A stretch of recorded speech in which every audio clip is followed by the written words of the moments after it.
Now you're talking about educating yourself, and you're saying it would be great if people have resources to take courses where they can learn all of these steps, right? And learn, what am I going to do? What do I have to do concretely? Do you think there are a lot of people out there supplying this knowledge in package solutions, or is it very complicated to acquire this knowledge? Do I have to go to 100 different places? And to what extent do you supply this as a all of this knowledge as a coherent what do you call it? As a package solution of learning or or education. Yeah, so I would say about in the coaching market for this VA internationally, there's so many courses, but the international courses don't suit the Vietnamese freelancer much because they have the different tax system. They have a different client's expectation compared with people who come to Vietnam to look for freelancers. In Vietnam, there are a few package solutions, but I would say not many people teach math skills like me. People go more about niche, like social media management or email management or e-commerce, etc. For me, I teach a wide range of knowledge and as well as 10 niches from consulting to e-commerce to Airbnb, OTA management, because those are the skills and the niches I have been through ever my personal experience. And also each student had different skill set. I don't want to give them one or two specific niche that they have to force themselves to do it. So I want them to have a more range of options. So in terms of package solution, yes, there are many, but to find the most suitable one, you need to understand what you want to go for. You want to go niche right away, or you want to go math first, and then learn and understand your niche later. Interesting. I think for the person who isn't clear, and maybe they go broad and then they slowly figure out where they excel and where they have a natural inclination towards. But you mentioned there's 10 different niches and you've done all of them. What is likely for somebody who's starting out? Is it better just to focus on 2, 3, 1, 5? What is a good balance? I would recommend to understand the background first. So whenever I talk to someone, I need to know what their background, because there are 3 main categories of a VA: administration, creativity, and technical skills. So depending on the background, they can go from each category. Some people are admin before, so they can go from administration background. Some people are from a social media manager, so they can go from creative background and niche up and then find clients from there. So categorizing each niche like that, we help them to understand them more, and they can find 1 or 2, at maximum 3 niches. They can start. Like me, when I first started, my gig on Fiverr is general virtual assistant. I didn't know about sourcing or market research or anything. But one of my clients said, can you help to source this product for me? Or can you have to hire this talent for me? And I say, there is a niche somewhere. So I open another gig called sourcing. And then that gig becomes one of my biggest gigs on Fiverr and then in outside work. So we don't know what we don't know until we try. So you're right. I like that. We don't know what we don't know. That's true. So 1 or 3 niches are maximum for the beginner. Perfect. Yeah. That's cool. I really like the information you're providing here. I don't know about you, Alex, but there's a lot of things here that I wasn't made aware of before. That's for sure. Yeah, me too. It's a good thing we record this thing so that we actually have this knowledge for later, right?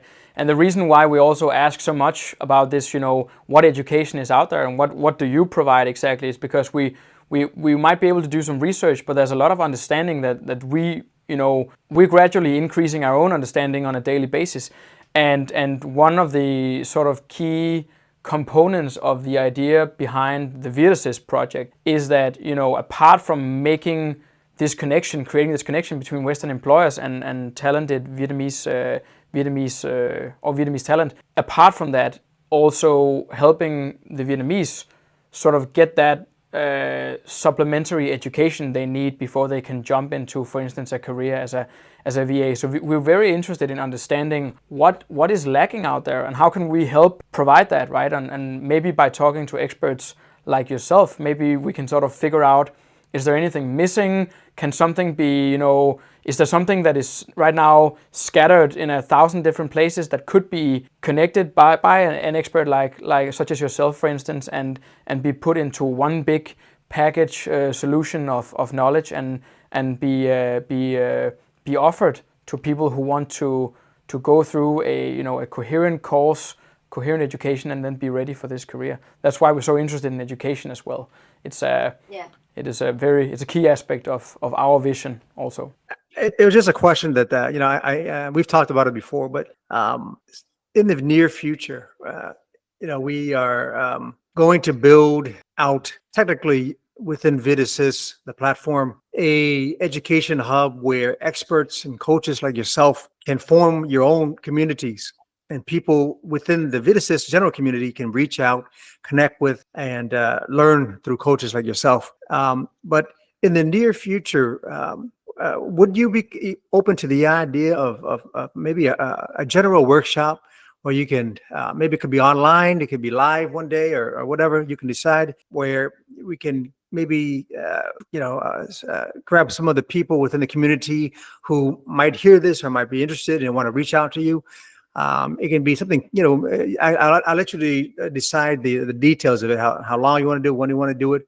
But I think this whole idea of, when I thought about VA work, just for example, not too long ago, I had a very, very general idea of what a VA was. And after speaking to you and some other people, I'm finding out that it's not one, it's 10 different niches that you can specialize in. And each niche has a certain skill set, a certain tools set, a certain way and thinking and attitude. And the more I learned, the more respect I have, and I think that a lot of people who are now getting interested, maybe in the community, they're seeing us post about VA, but they're also like me. They don't have the information, they don't have the knowledge, and they think very general in terms of VA, maybe just administrative side. But you're saying this research, there's all kinds of different things. Would you be open to that maybe in the future? That'd be great. I think people would love to hear from you. That would be fantastic. But I would like to say something about me first so that you can understand. This is the first time I collaborate with someone out of my community. I don't know why. I'm like a wolf, want to work on my own things and like want to do things individually.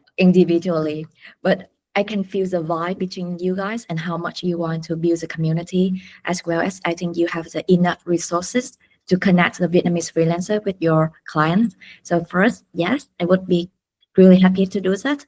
Another thing is that I would do something really meaningful, really practical, not just like shallow workshop that people don't get any profit or benefit from that. So it may take time for us to discuss what we want to give out and what people need to learn about this industry. And even your clients too, I would love to hear their side of the story, what they want from the VA, so that we can have a workshop that can be beneficial for both sides, clients and the VAs. But yeah, I would be really excited to this opportunity. Yes, so I think a lot of the people in our community would be extremely excited as well. And one thing that we can do is obviously just have an open conversation with the community and also see where people are at with regards to this idea. And and also to provide some context, the vast majority of the people within the VietAssist community right now are either VAs already or aspiring VAs, right? There are also other skill sets and other careers, but the majority are VAs. So this would be absolutely amazing. And we always come back to the same thing. We want to create value, right? So we're just constantly thinking about what is missing, how can we provide it? And to people like yourself who are experts and who are willing to share your experience, we're glad that you want to do that. And I wouldn't call you a wolf, maybe a tigress, maybe, but not a wolf. That's kind of steep. Whatever it is. Even a pig bull or a corgi is good for me. No, you're too nice and sweet to be a pit bull or a wolf or whatever else. Definitely a tigress. Thank you. Thank you.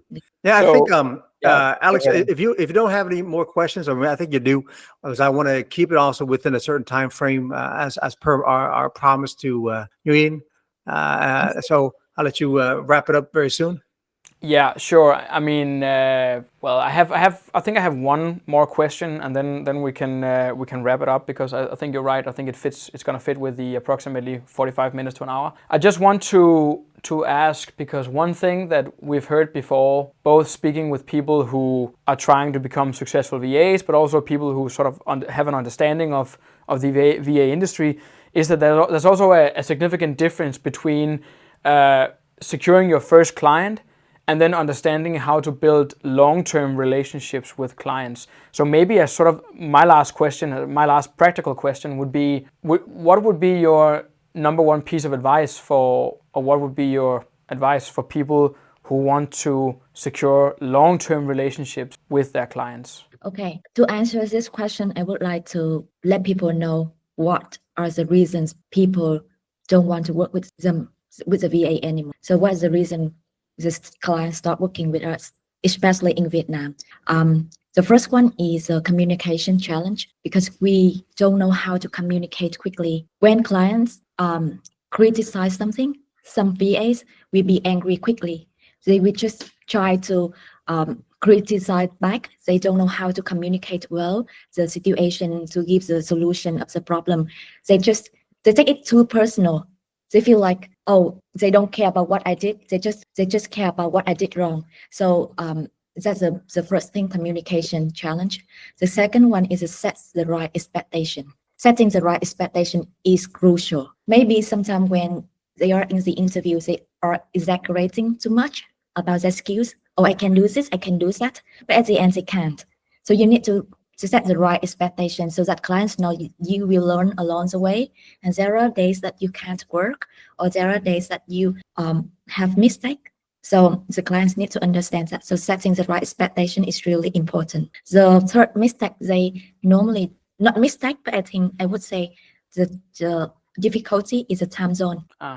Western time zone and Vietnamese time zone are quite different.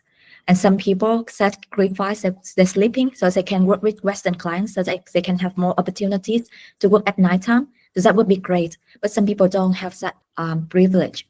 They can have to work full time, and they have to find that flexible jobs. So the reason they can't maintain the work long term is because they can't follow the time zone or working duration with clients. So that's something we need to work on too. So I think those are the three main reasons that people don't work with us. And if we want to maintain the long-term relationships, then we have to set the right expectation, set the right time zone and working duration, and to communicate better. All right, amazing. Thank you so much. I think there's so much value in this conversation that we've had so far. Really great, both for us, as we mentioned earlier, and I think really also for the listeners. So I hope people are listening, as always. So do you have any more questions? Yeah. We'll include in the footnotes of the video, the podcast, where people can find you. But if you also want to share right now where they can find you and connect with you directly, feel free to. Yeah, so if people want to learn more about VA, they can go to the Cộng đồng Virtual Assistant Vietnam, Vietnamese VA community, so that I can share. They can learn more about the VA industry and the personal experience of me and my other team members, and also can reach out through you, so that you can connect me with them. So I think that's the best way. Yeah. We'll be happy to. Yeah. That's just great. So yeah, and we're gonna put as Lam just said, we're gonna put the link in the description as well. So so people will have an easy time finding you. So yeah, and thank you so much for taking an hour out of your busy day to have this conversation with us and just share your vast insight and knowledge with us. That's really amazing. We're very grateful for that. Yeah. Thank you. I really appreciate this opportunity. I hope that one day you come to Vietnam. Let's have dinner, okay? I will take you around. We hope so much. Dinner's on Alex, by the way. You pick where to eat, and Alex is paying. All right, okay, fair enough. We're hoping actually, we don't know when, but a few months ago we had no idea how fast the community would be growing, and then we suddenly started growing much faster than we had expected. And if we continue like this, it's very, very likely that we're gonna find ourselves in Vietnam within a few months, probably, right? Depending on a number of things, but it could very well happen. So let's do that. Let's do that. Or maybe you come to Copenhagen. That's also. That would be great. Yeah. So I hope that one day we can have a offline workshop in Vietnam where we can sit down and talk together and to meet the other fellow VAs and to learn more about the international market and the domestic market. 100%.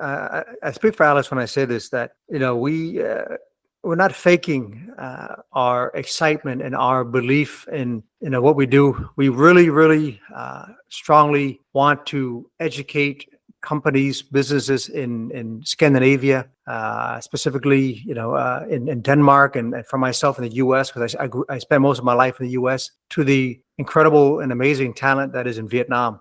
I think a lot of businesses don't know, and I've come across, a few friends a year ago, and they said, you know what, Lam, and this is when I've already was thinking about VietAssist, and they said, hey, can you connect me with anybody in Vietnam? And I said, why? Because I have a friend who's worked with some Vietnamese people, and she can't stop praising how good the experience was. And I was thinking, why doesn't everybody know this? Why is everybody, looking to these other countries, whether it be the Philippines, India, or Latin America?